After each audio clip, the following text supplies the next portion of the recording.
A gentleman just walked in our studio that I am meeting for the first time as well as you. May I have your name, please, sir? My name is Abraham Zapruder. Mr. Zapruder? Zapruder, yes, sir. Zapruder. And would you tell us your story, please, sir? I got out in, about a half hour earlier and getting a good spot to shoot some pictures. And I found a spot, one of these concrete blocks that I have down near that park near the underpass. And I got on top there. There was another girl from my office. She was right behind me. And as I was shooting, as the president was coming down from Houston Street making his turn, it was about halfway down there, I had a shot. And he slumped to the side like this. Then I had another shot or two. I couldn't say what it was, one or two. And I saw his head practically open up, all blood and everything. And I kept on shooting. That's about all. I'm just sick again. I think that pretty well expresses the entire feelings of the whole world. You have the film in your camera. We'll try I brought it on the studio now. We'll try to get that processed and have it as soon as possible. That's Abraham Zapruder, the man who filmed the most famous home movie ever made. He's speaking on a Dallas TV station just a couple of hours after President Kennedy's assassination, at a time when the name Zapruder was still so obscure that the host of the show had to ask him to repeat it. Abraham Zapruder was 58 years old at the time of the assassination, and he ran a successful dressmaking business in Dallas. His office was located right across the street from the Texas School Book Depository. Zapruder hadn't planned to shoot any film of the president's visit that day. Although he had a new 8mm movie camera, he didn't initially bring it to work with him that day. But he went back home to fetch it in the middle of the morning after his secretary convinced him that the motorcade would be worth filming. 5 or 10 minutes before the president was due to arrive, Zapruder found himself a good spot to film from. At the top of the grassy knoll, there was a row of 4-foot-high concrete pillars. Zapruder stood on top of one of them with his camera, and his secretary stood behind him to keep him steady if he started wobbling. When the motorcade came into view at the corner of Houston and Elm Streets, Zapruder started up his camera.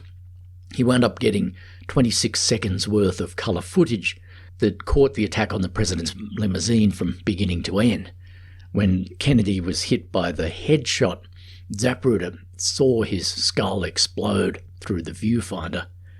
He was deeply shaken, but he could tell straight away that his film was going to be significant. He told a reporter that he'd caught the whole shooting on camera, and the reporter told a Secret Service agent. Later that afternoon, Zapruder and the Secret Service agent took the film to a Kodak office to be developed.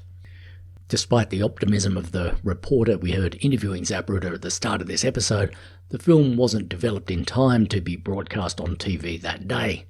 In fact, it wouldn't be shown on American TV until 1975, when Geraldo Rivera broadcast a blurry bootleg copy on his show Goodnight America. When the Kodak office processed Zapruder's film on the afternoon of the assassination, he also got them to make 3 colour duplicates. The Secret Service agent took away 2 of these copies. One of them was passed on to the FBI, and the Secret Service kept the other. Zapruder himself took the original camera print, plus the 3rd colour copy.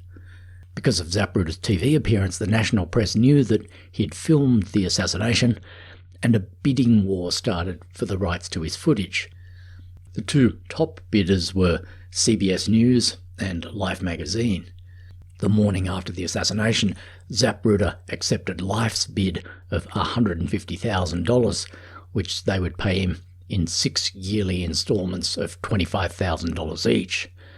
To Zapruder's credit, he donated the first of these $25,000 payments to the family of Officer J.D. Tippit, the policeman Oswald murdered 45 minutes after shooting Kennedy.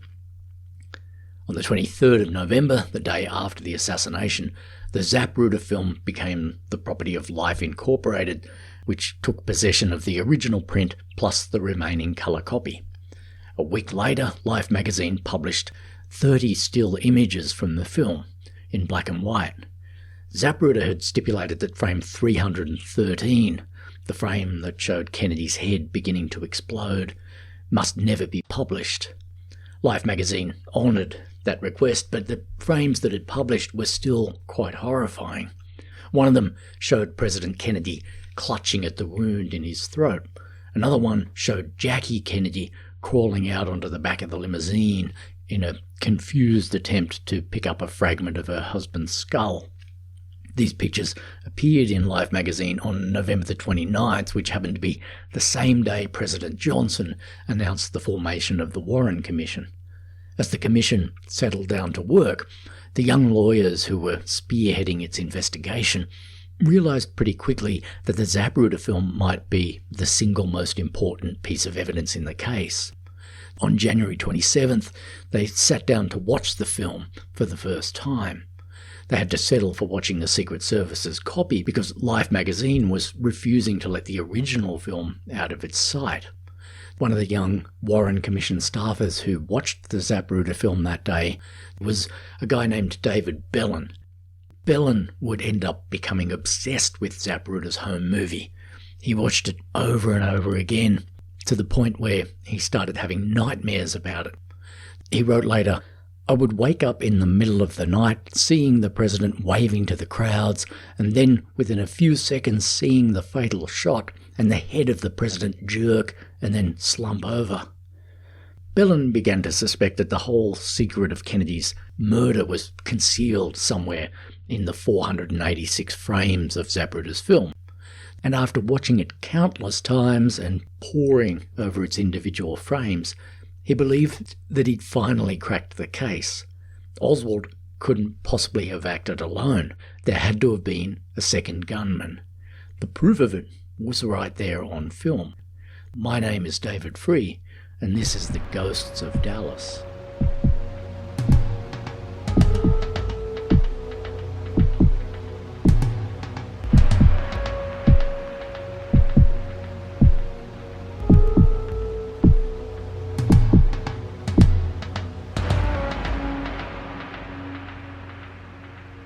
At the time of the Kennedy assassination, David Bellin was 35 years old, and he was working as a partner in a law firm in Des Moines, Iowa.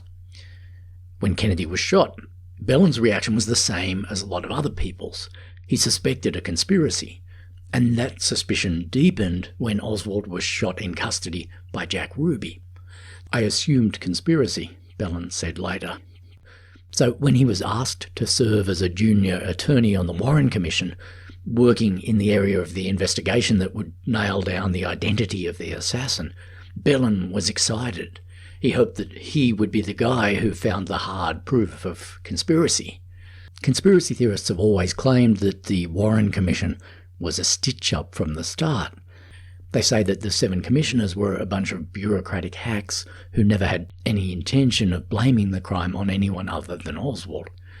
But that claim is bogus for several reasons, and one of those reasons is that it ignores the plain fact that the 7 Warren commissioners themselves had practically nothing to do with directing the commission's investigation. It was the young attorneys like David Bellin who were the brains of the operation. They're the ones who did all the hard thinking and legwork. They're the ones who led the questioning of nearly all the witnesses and experts. They're the ones who drafted the written report that the commissioners didn't do much more than sign off on. And David Bellin wasn't the only attorney on the commission's staff who would have been more than happy to conclude that a conspiracy had occurred if that's what the evidence said. In fact, after multiple viewings of the Zapruder film, Bellin became convinced that the evidence did point to a conspiracy.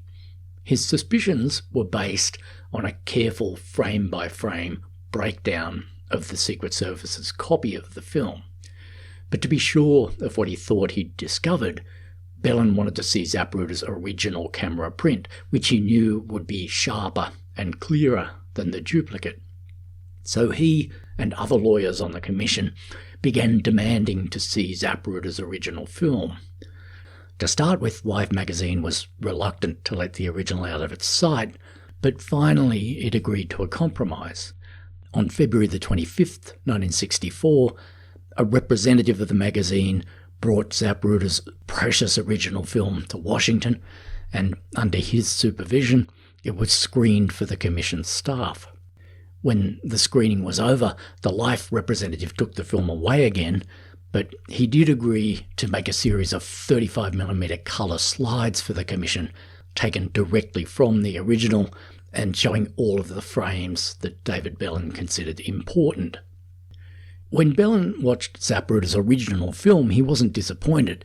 It showed considerably more detail than any of the copies we had, he said later.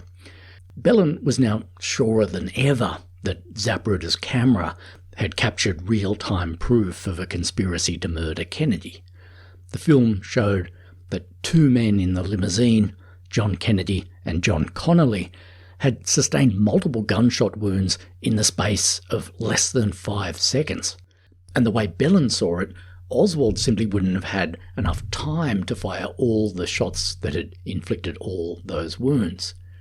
As we heard in the previous episode, President Kennedy was struck by 2 separate bullets during that 5-second period. One of them entered the back of his right shoulder and came out his throat, and the other entered the back of his head and blew out the right side of his skull. But until now, I haven't talked in much detail about the other man who was shot in the car that day, John Connolly, the governor of Texas.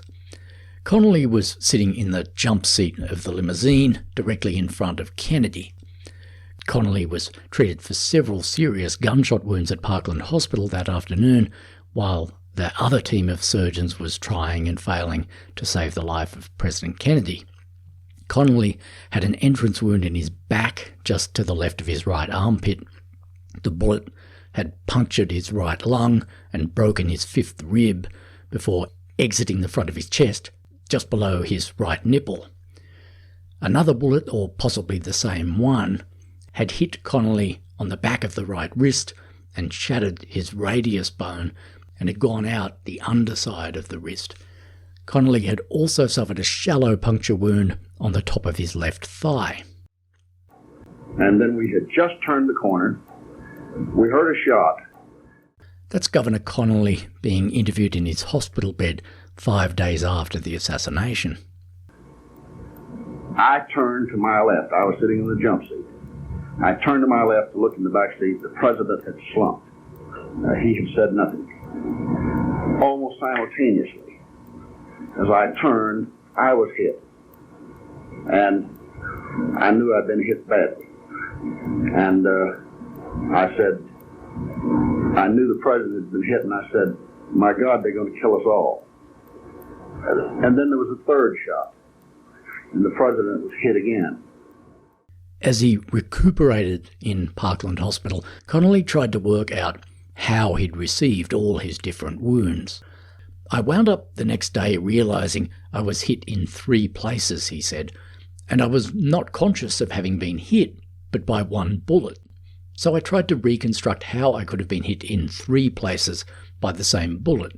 I know it penetrated from the back through the chest first. I assumed that I had turned, placing my right hand on my left leg, that it hit my wrist, went out the centre of the wrist, the underside, and then into my leg. The doctors who treated Connolly at Parkland Hospital agreed that all his injuries did seem to have been inflicted by just 1 bullet fired from behind. The nature of his wounds made this fairly clear. For example, the wound on the back of his wrist was an irregular and ragged shape. It didn't look to have been caused by the smooth nose of the bullet, but rather by the sharp edges on the bullet's rear end. In other words, the bullet was tumbling in flight when it hit Connolly's wrist, as if it had hit something else first. In fact, it seemed to have entered his wrist back to front instead of nose first. As far as the shallow puncture wound in the governor's thigh went, it clearly hadn't been inflicted by a bullet travelling at full speed, but by a bullet that had been drained of nearly all its velocity, which is exactly what you'd expect of a bullet that had already gone through his torso and wrist.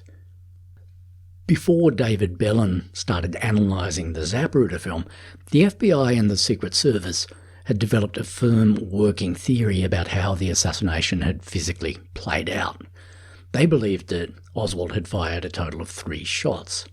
The first shot had hit Kennedy in the back, the second had hit Connolly in the back and had gone on to cause all his remaining wounds, and then Oswald's third and final shot had hit President Kennedy in the head. This theory seemed to explain all the wounds that both men had received, and it was consistent with the strong body of evidence which showed that 3 shots and only 3 shots had been fired. That's how many shots the vast majority of witnesses in Dealey Plaza heard, and 3 spent cartridge cases were found in the empty sniper's nest on the 6th floor of the book depository. But after immersing himself in the Zapruder film, David Bellon became sure that this working theory of the assassination couldn't be right. His breakthrough had to do with the timing of the shots, or more exactly with the timing of the gaps between them. The FBI had done a series of tests with Oswald's rifle to establish the minimum amount of time it would have taken Oswald to fire any 2 consecutive shots. His rifle had a bolt action. After each shot, Oswald would have had to unlock the bolt with his right hand, pull it back to eject the empty cartridge case, push it forward to load a fresh round from his clip into the chamber, and then lock the bolt down to the right to compress the spring behind the firing pin. And then he would have had to get his finger back on the trigger and take aim. According to the FBI, it wasn't possible to do all this in anything less than 2.3 seconds. In other words, to fire 2 well-aimed shots at the motorcade, Oswald would have needed a minimum of 2.3 seconds, and to fire 3 well-aimed shots, he would have needed a minimum of 4.6 seconds. Because, of course, his first bullet would have been loaded in the chamber to begin with, so there would have been no need to factor in the loading time for that shot. The FBI had also run tests on Abraham Zapruder's movie camera, and they'd established that it shot film at a rate of 18.3 frames per second. As David Bellon was the first to realise, the rifle's minimum firing time of 2.3 seconds could be mapped onto the Zapruder film.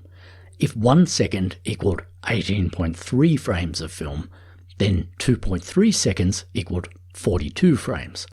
So if the film happened to show that 2 different shots had hit the motorcade within 42 frames of each other, that would prove that Oswald couldn't have been the only gunman. So what did the film reveal about the timing of the shots? To answer that question, David Bellon worked backwards, starting from the moment of the fatal headshot. There was no ambiguity about when that shot had been fired. It had struck Kennedy at frame 313, which was the frame when his head graphically began to explode. The question of when Kennedy had been hit for the first time by the bullet that entered his back and came out his throat was harder to answer, because right around the moment that bullet hit him, there were 20 frames of the film in which his body was either partly or fully obscured by a freeway sign, which students of the case know as the Stemmons freeway sign. When Kennedy disappeared behind the freeway sign at frame 205, he was visibly smiling and waving to the crowd, so it was clear that he hadn't been shot at that point. But when he emerged from behind the sign at frame 225, he was raising both arms to clutch at his throat. So that first bullet had to have hit Kennedy at some point between frames 205 and 225 of the film. If you assumed that he'd been hit at the last possible moment at frame 224, that meant that at a very minimum, the 2 shots that hit Kennedy came 89 frames apart, which was equal to 4.9 seconds. So there was no question that Oswald would have had time to fire both the shots that hit Kennedy. He even would have had time to fire off a third shot in between. Governor Connolly was the wild card, though. It was clear enough that he'd been shot at some point between those shots that hit Kennedy, but when exactly had he been hit? Bellon had to deduce the moment of impact from the reactions of Connolly's face and body on the film, and also from the position he was sitting in various frames. If all 3 of the entrance wounds on Connolly's body had indeed been inflicted by a single bullet fired by Oswald, then at the moment of the shot, Connolly's body must have been positioned at a very particular angle to the book depository, so that a bullet fired from the sniper's nest could have gone into the right side of his back, out the right side of his chest, through his right wrist, and into his left thigh. It was as if the 3 bullet holes in Connolly were the eyes of 3 separate needles. At the moment he was shot, the eyes of those needles had to be perfectly lined up so that Oswald could thread all 3 with a single shot from the 6th floor window. There were only a handful of frames in the Zapruder film when Connolly's body was in the right position for this to happen. It seemed likeliest that he was hit somewhere between frames 207 and 225, and there was no way he could have been hit after frame 239, because starting at frame 235, he could be seen turning his body sharply to the right, and by frame 240, he was more or less facing the side of the car, which meant that there was no longer any possible way that he could have been shot in the back from Oswald's angle. But if Connolly had to have been hit before frame 240, that meant that the gap between the first shot that hit Kennedy and the shot that hit Connolly was impossibly tight. Remember, Kennedy was still visibly smiling and waving to the crowd at frame 205 just before he disappeared behind the Stemmons freeway sign.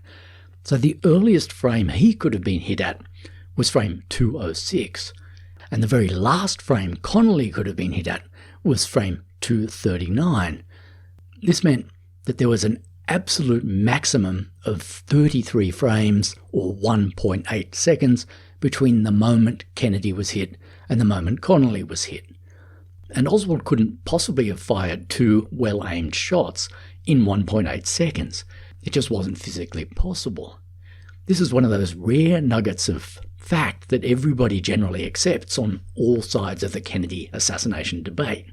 The first bullet that hit Kennedy and the bullet that hit Governor Connolly struck so close together that Oswald couldn't possibly have fired 2 separate bullets in that time. And this fact does seem to suggest that there had to have been at least one other gunman. David Bellin was the first person in the world who worked all of this out. I thought that I had indeed proved that there was more than one gunman, which therefore meant a conspiracy, he said later. At the very least, Bellin had noticed a serious wrinkle in the evidence that both the FBI and the Secret Service had failed to spot. This is another one of those times when we have to salute the Warren Commission for the quality of its investigation. Warren Commission staffers like David Bellin re-examined the evidence from scratch, and they tested it in a far more rigorous and skeptical way than the FBI and the Secret Service had. If Bellin hadn't worked out all this stuff about the Zapruder film and the timing of the shots, you can bet your life that some citizen researcher would have worked it all out later, and then the critics really would have had a right to say that the Warren Commission rushed to judgment and cynically rubber-stamped the lone gunman story without bothering to check if it was true. Of course, many critics said that about the Warren Commission anyway, but that said more about them than it really said about the Warren Commission. David Bellin was quite proud of himself when he made his breakthrough with the Zapruder film. It tickled him that a humble lawyer from Des Moines, working pretty much alone, had managed to outthink both the Secret Service and the FBI. But although he had exposed a gaping hole in their theory of the assassination, Bellin's breakthrough didn't quite amount to positive proof that there had been a second gunman. As Bellin himself conceded, there was one possible loophole in his theory. It was possible, at least in theory, that Kennedy and Connolly had been struck by the same bullet. In other words, that the bullet that hit Kennedy in his back and passed out his throat then went on to hit Governor Connolly in the back, puncturing his lung, breaking his rib, and going on to cause all his other wounds. If that had happened, if one of Oswald's bullets had gone through both men, then it was still possible that he had been the lone assassin. Mind you, that scenario did sound a bit far-fetched, or at least it did to start with. But it wasn't long before staff at the Warren Commission began finding evidence that this is precisely what had happened. The claim that one of Oswald's bullets went through both Kennedy and Connolly is known as the single bullet theory. Among the staff at the Warren Commission, the theory started off as nothing more than a tentative hypothesis, but by the time their work was done, they were calling it the single bullet conclusion. They believed it was correct. They believed that it provided the best and, in fact, the only possible explanation of what had happened in Dealey Plaza. When the Warren report came out in September of 1964, the critics believed that the single bullet theory was the single most laughable thing about it. For the critics, the single bullet theory became a kind of meme or joke. They thought it was a flimsy invention which the Warren Commission had dreamed up on the fly to patch up its predetermined belief that Oswald had acted alone. The critics were wrong about that, as we're going to see, but one thing they were right about was that the single bullet theory was absolutely central to the Warren Commission's conclusion that Oswald had been the lone assassin. As improbable as the single bullet theory sounded, it lay at the very heart of the case against Oswald. If the theory was incorrect, there had to have been a second shooter, which would mean that the whole Warren report was effectively a dud. To understand how the single bullet theory evolved, we need to talk about another one of the attorneys who worked on the Warren Commission, a 33-year-old prosecutor from Philadelphia named Arlen Specter. Specter's name came up a little earlier in this podcast when we were talking about Jack Ruby. When Ruby was giving his half-deranged testimony to the Warren Commission in Dallas, he asked if he could have, quote, a Jew in the room, and Specter was the guy who was sent for to fulfill Ruby's request. Later in his life, Arlen Specter became a US Senator, first as a Democrat, then as a Republican, and then as a Democrat again. Some of the stuff he did in the Senate made him a reviled figure on the American left, especially his aggressive questioning of Anita Hill during the Clarence Thomas confirmation hearings in 1991. But back in the 1960s, Specter had been hated by an earlier faction of the American left for another reason, because he was generally known to be the man who came up with the single bullet theory. Specter never denied that he was the man who developed the theory and successfully sold it to Earl Warren and most of the other commissioners, but the way Specter saw it, he never consciously invented the theory. He was simply the first person who saw that this was the story the evidence told. As he wrote in his autobiography, the single bullet conclusion developed naturally. I've always been confident that it is correct. I've also had a sense that if the conclusion turned out to be incorrect, that would be okay too, because it was an honest, good faith, soundly reasoned judgment. The birth of the single bullet theory can be traced back to the afternoon of Monday, March the 16th, 1964, when Specter was taking the Warren Commission testimony of Commander James Humes, the man who had been the chief surgeon at Kennedy's autopsy. As Humes was testifying, Specter pulled up a slide of Zapruder frame 225, which was the frame that showed Kennedy beginning to clutch at his throat as the limousine reappeared from behind the Stemmons freeway sign. As Commander Humes looked at the slide, he said, I believe in looking at Exhibit 398, which purports to be at approximately the time the president was struck, I see that Governor Connolly is sitting directly in front of the late president and suggest the possibility that this missile, having traversed the low neck of the late president, in fact traversed the chest of Governor Connolly. End quote. This was the first time that anybody ever suggested on the record that Kennedy and Connolly had been hit by the same bullet, or missile, as Humes called it. And Humes was well qualified to raise this possibility because, as the man who had done Kennedy's autopsy, He knew that the bullet that passed through Kennedy's neck didn't strike any bones on its way through him. So, as Humes explained to Spector, this would have meant that the bullet was, quote, still travelling at very great speed when it came out of Kennedy's throat, and therefore it would still have been capable of doing some quite serious damage to Governor Connolly. Spector said later that this observation by Commander Humes was an historic moment. It marked a turning point in the Warren Commission's whole investigation. Spector was aware of the breakthroughs that David Bellin had made with the Zapruder film. He knew that Bellin thought the film had revealed the existence of a second gunman. But suddenly Spector saw that there was another way of looking at the evidence. Maybe there wasn't a second gunman, maybe there was just Oswald, and one of his bullets had gone through both men. If this theory was correct, it would elegantly explain all the available evidence. It was consistent with the vast amount of physical and circumstantial evidence that showed that Oswald had fired at least some of the shots.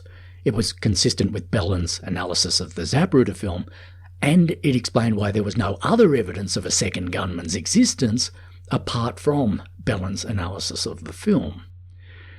Mind you, Spector had no idea yet if Humes's hypothesis would stand up to scrutiny, but it certainly had to be followed up. If the Warren Commission wanted to determine whether or not there'd been a conspiracy, the single bullet idea had to be either confirmed or ruled out. And if the theory did stand up to scrutiny, then other questions would need to be answered. For example, what had happened to the third shot? The evidence that Oswald had fired 3 shots was overwhelming, but if only 2 of them had hit the men in the car, what had happened to the other one? Had Oswald somehow managed to miss the motorcade altogether with one of his shots? And if he had, what had he hit instead? And which one of his shots had he missed with? Had he missed with the first shot and then hit with his second and third? Or had he hit with his first and third and squeezed off a missed shot in between? Or had he hit with his first 2 shots and then squeezed off a superfluous third round after hitting Kennedy in the head? There was also the question of the nearly intact bullet that was found at Parkland Hospital on the afternoon of the assassination. I mentioned this bullet briefly in the previous episode, and it's time that we zeroed in on the story of it. About an hour after the assassination, an engineer at Parkland Hospital, a guy named Darrell Tomlinson, stepped into an elevator on the hospital's ground floor. Inside the elevator, he found an abandoned stretcher. This wasn't unusual because when patients were taken into the operating theatres on the second floor, it was standard practice to put their used stretchers in the elevator and send them down to the ground floor, where they would be cleaned up for reuse. When Tomlinson found this particular stretcher in the elevator, he wheeled it out into the ground floor corridor and pushed it against the wall. There was another stretcher there already, and the stretcher that Tomlinson had pushed out from the elevator bumped into it. Tomlinson heard a clink of metal on metal, and he saw that a bullet had rolled out from under the mat on one of the stretchers. He fetched the hospital's personnel officer and showed him the bullet. The personnel officer put it in his pocket, and about half an hour later, he handed it over to a Secret Service agent. Later on, the bullet passed into the custody of the Warren Commission. The Commission kept it in a clear plastic tube and labelled it CE-399. CE stood for Commission Exhibit. Along with the Zapruder film, CE-399 would become one of the most important and controversial pieces of evidence in the case. As Arlen Spector set to work trying to establish whether the single bullet theory was viable, one of the first questions he had to answer was whether CE-399, the stretcher bullet, was the bullet that had passed through Governor Connolly's chest and wrist and ended up in his thigh. If it was that bullet, then it was the bullet that had gone through Kennedy too, according to the single bullet theory. To clear this point up, Spector first had to work out whose stretcher the bullet had been found on. Kennedy's or Connolly's.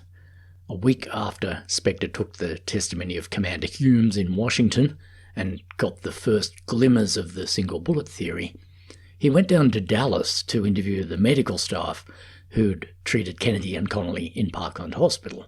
As Spector said later, I intended to take the sworn testimony of every doctor, nurse, orderly, and bystander who had been involved. He spent 2 whole days of his time in Dallas just trying to establish whose stretcher the bullet had been found on. One person he questioned was Darrell Tomlinson, the engineer who had found the bullet in the ground floor corridor. Tomlinson frustrated Spector by saying that he could no longer be sure which stretcher he'd found the bullet on. He couldn't remember if he'd found it on the stretcher that he'd wheeled out of the elevator or on the other stretcher that he crashed that stretcher into. But by interviewing other witnesses, Spector worked out that the stretcher in the elevator had been Governor Connolly's and that Tomlinson could only have found the bullet on that stretcher. A hospital orderly named R.J. Jimison told Spector that when Connolly arrived in the operating theatre that day, he was lifted off his stretcher and put onto an operating table. Jimison had then pushed the empty stretcher into the elevator and sent it down to the ground floor. Spector also looked into what had happened to President Kennedy's stretcher that day to see if it was possible that it was the stretcher that Tomlinson found the bullet on. What Spector discovered was that Kennedy was never moved off his stretcher and onto an operating table that day. All the attempts to save his life had taken place while he was still lying on his stretcher, and he'd ended up dying on it. When his body was finally lifted off the stretcher, it was put into a wooden casket. This happened at 1:40 p.m, at least 20 minutes after Tomlinson had first found the other stretcher in the elevator. Kennedy's empty stretcher then remained on the second floor until around 2 p.m, by which time the stretcher bullet had been found by Tomlinson in the corridor downstairs and pocketed by the hospital's personnel officer and handed over to the Secret Service agent. Since Kennedy's stretcher had never been anywhere near the ground floor corridor where Tomlinson found the stretcher bullet, there could be no serious doubt that the stretcher he found the bullet on was Governor Connolly's. So the obvious inference was that this was the bullet that had made the shallow wound in Connolly's left thigh. The bullet must have rolled out of that wound when Connolly was placed on the stretcher and become stuck under the stretcher's mat. And if this was the bullet that had finished up in Connolly's thigh, then this was the bullet that the single bullet theory was about. It was the bullet that had, according to the theory, hit Kennedy before hitting Connolly.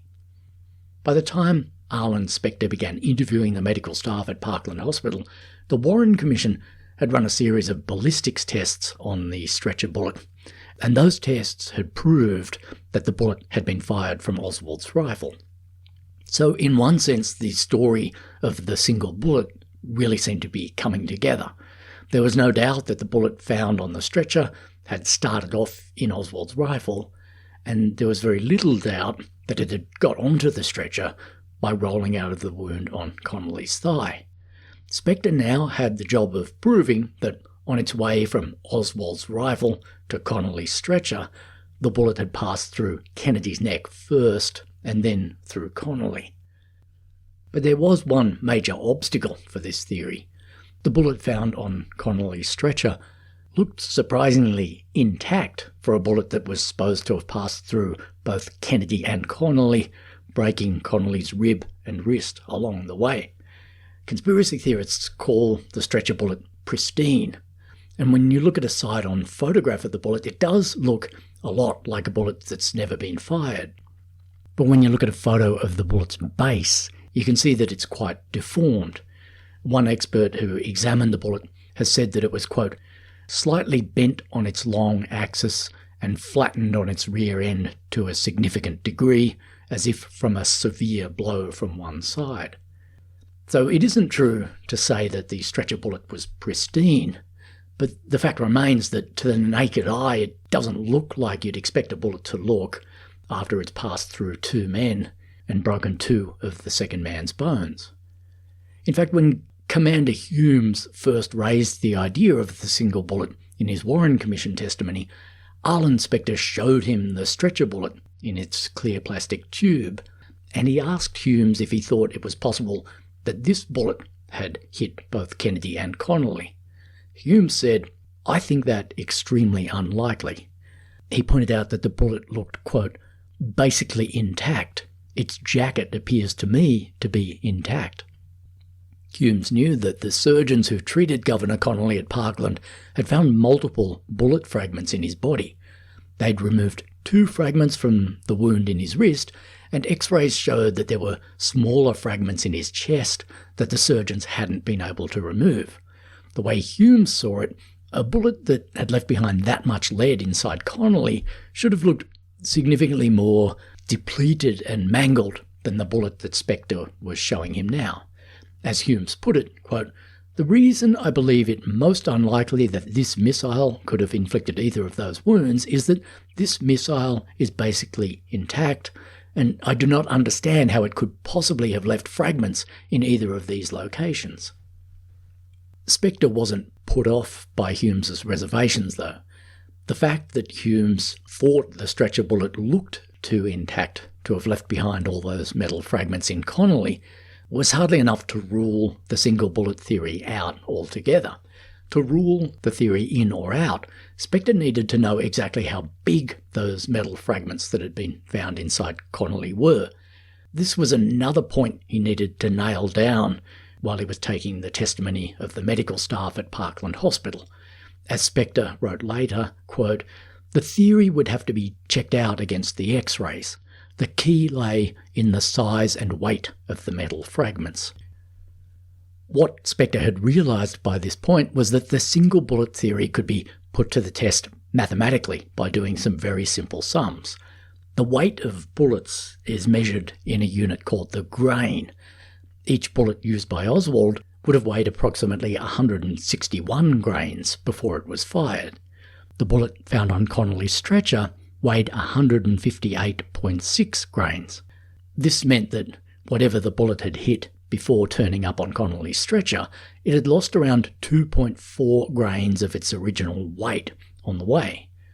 2.4 grains is a tiny amount of lead.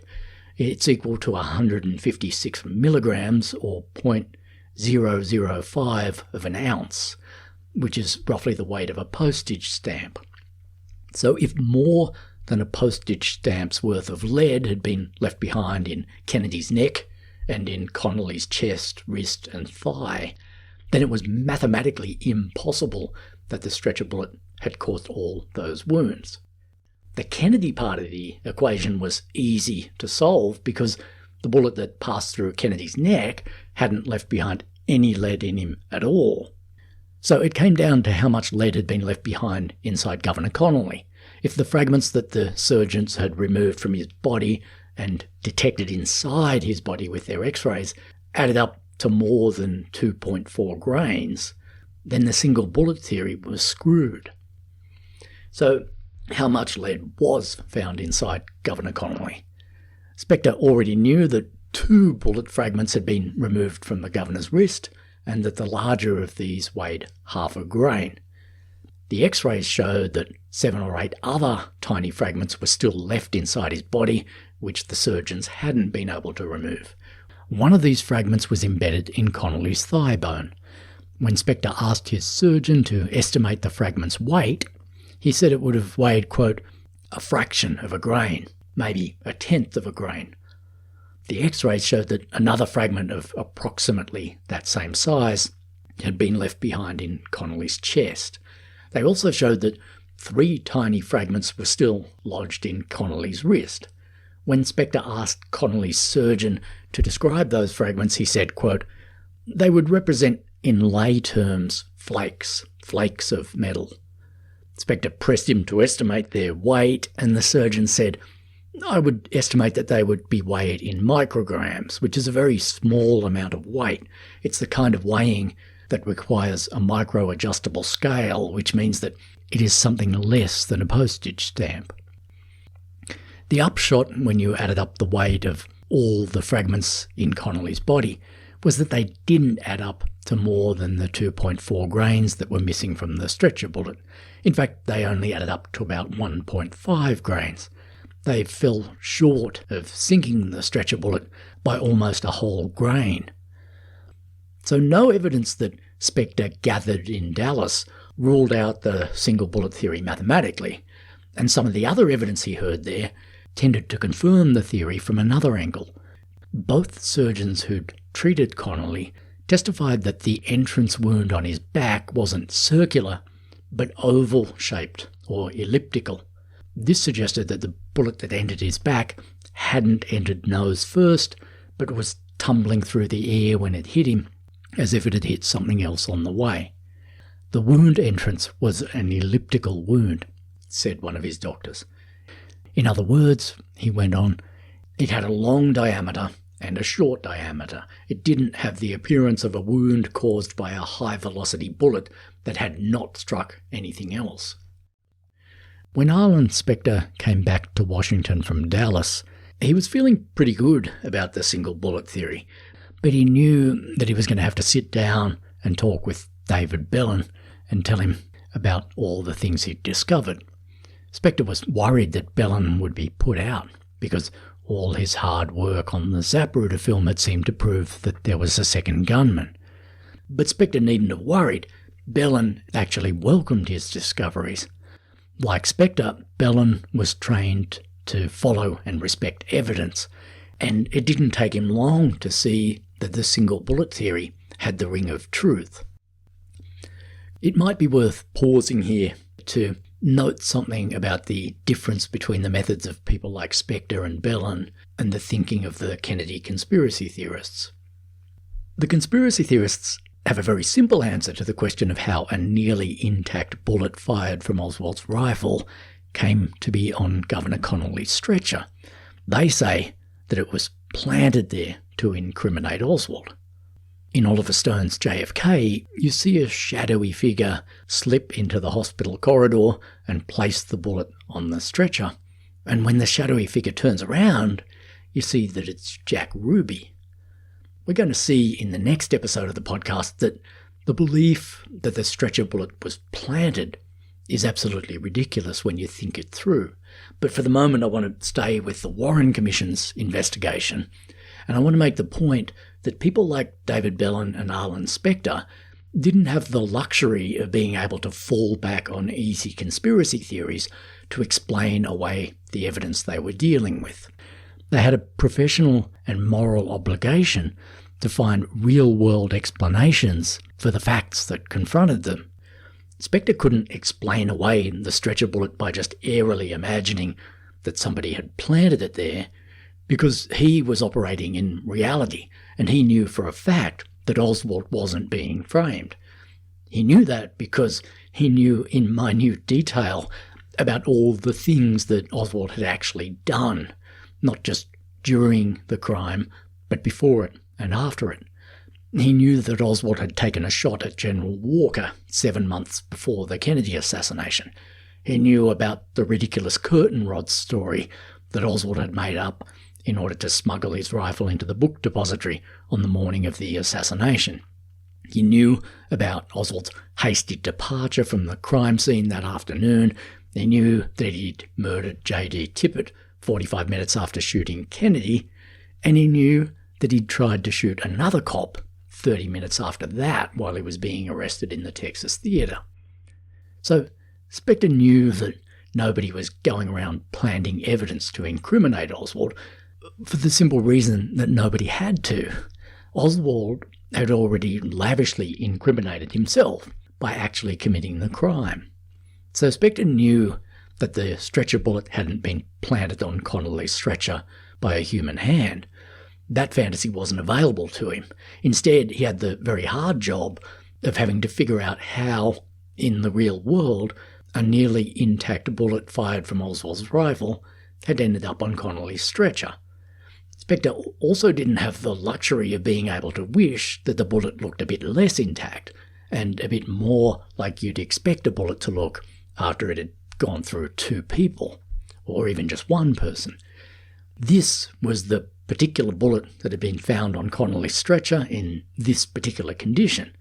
And somehow the physics of the shooting must have made it end up there. This was the reality that Spectre was dealing with, and obviously there were not too many different ways it could be explained.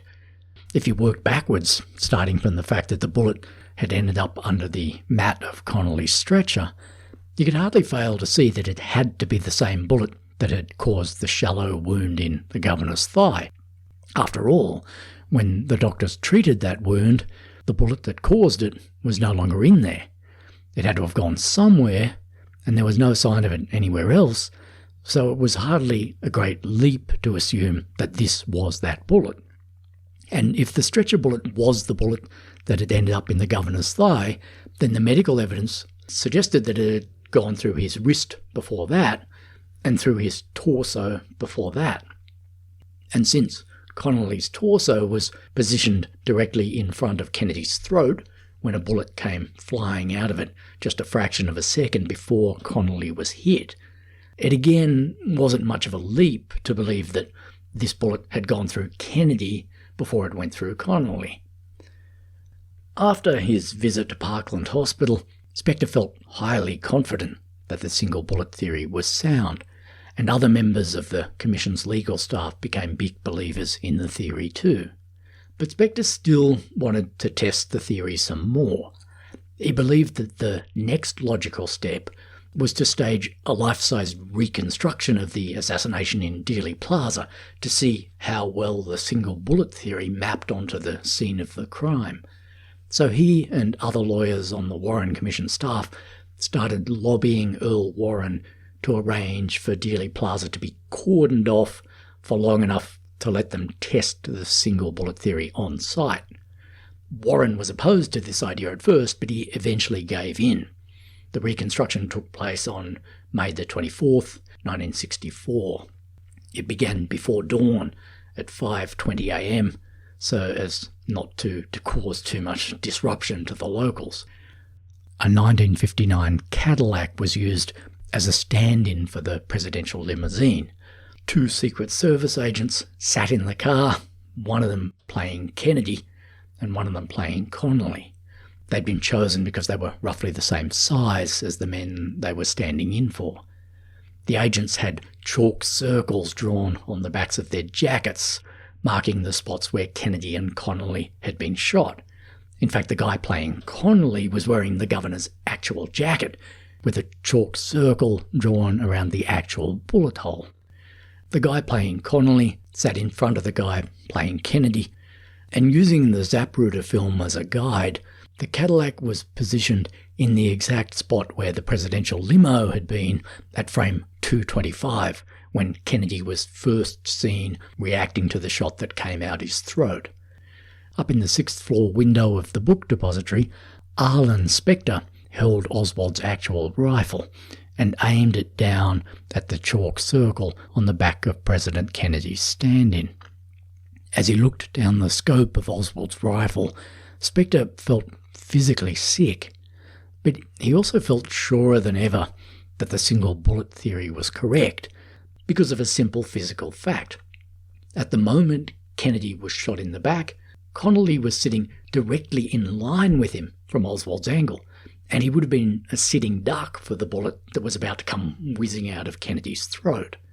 Clearly that bullet had to have gone somewhere after it went through Kennedy, and there was no way it could have just flown out harmlessly over the hood of the car. As Spectre could see now with his own 2 eyes, the bullet would have been moving on a downward trajectory when it went through Kennedy. When it left his throat, it would have had to hit something or someone inside the car. The interior of the presidential limo had been thoroughly examined, as Spectre knew, and there was no evidence that the car had been struck anywhere by any speeding bullets. There was simply nowhere the bullet could have gone after hitting Kennedy, except into Governor Connolly. What Spectre saw through the scope of Oswald's rifle was the best and simplest proof yet that the single bullet theory was true. As he said later, where, if it didn't hit Connolly, did that bullet go? This is the single most compelling reason why I concluded that one bullet hit both men. By the same token, the bullet that was about to hit Governor Connolly had to have come from somewhere. The ballistics tests showed that there was no question that it had been fired from Oswald's gun, and since Kennedy was sitting directly in between Oswald and Connolly at the moment Connolly was shot by Oswald, it seemed fairly plain that Oswald's bullet could only have entered Connolly's back via the body of Kennedy. The FBI attached a camera to the scope of Oswald's rifle that day and photographed the men in the car from the angle of the sniper's nest, just as Spector had seen them. And when you look at that photograph and look at the relative positions of Kennedy and Connolly at the moment Kennedy was hit, you can see that Spector's single bullet theory wasn't fanciful at all. It was actually a no-brainer. At 11 a.m. on Sunday, June the 7th, a couple of weeks after that reconstruction was staged, Arlen Spector was back in Dallas yet again and was standing again in the 6th floor corner window of the book depository. This time, Earl Warren was with him. For about 7 or 8 minutes, Spector and Warren stood alone in the window, and Spector talked the Chief Justice through the intricacies of the single bullet theory, or the single bullet conclusion, as he now thought of it. He told Warren how the theory had evolved. He told him how all his attempts to test it against the facts had only made the theory look stronger, not weaker.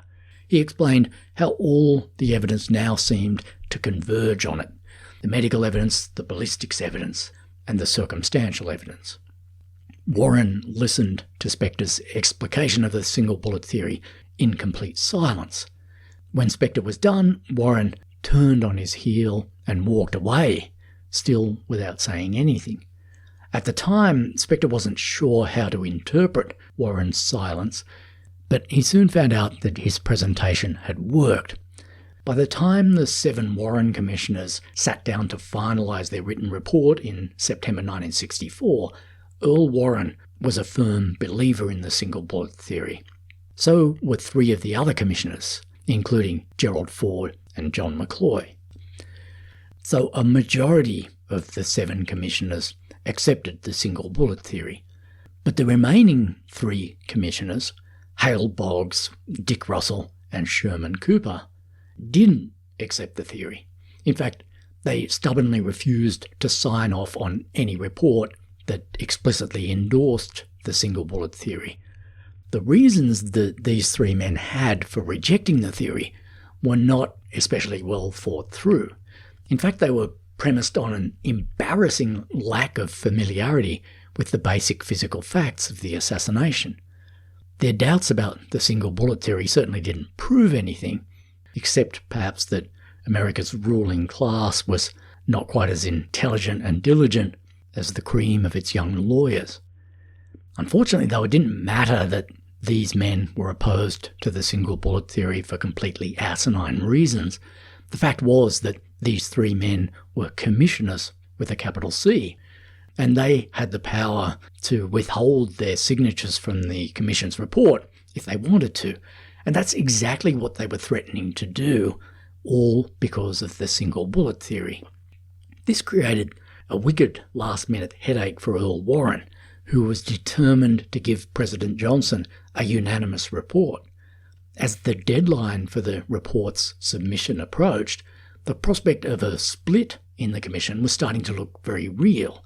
In fact, the commission was blundering its way into a kind of logical crisis. The commission had reached 2 fundamental conclusions about the assassination. Oswald was the culprit, and there was no evidence that he'd been involved in any conspiracy. None of the 7 commissioners disagreed with either of those conclusions, but 3 of the 7 commissioners still refused to believe the single bullet theory. And yet, as anyone who claimed to be familiar with the evidence should have known, the lone assassin theory just didn't work without the single bullet theory. If the single bullet theory was wrong, that was evidence that Oswald had been involved in a conspiracy. The coherence of the Warren Commission's whole report was suddenly under threat. thanks to the counterintuitive nature of the single bullet theory. Even if this crisis was somehow resolved, this last-minute difference of opinion seemed to say worrying things about the future of the single bullet theory. If 3 of the 7 members of the Warren Commission couldn't accept the theory, then how was it going to go down with the general public, let alone with the unreasonable doubters of conspiracy theory?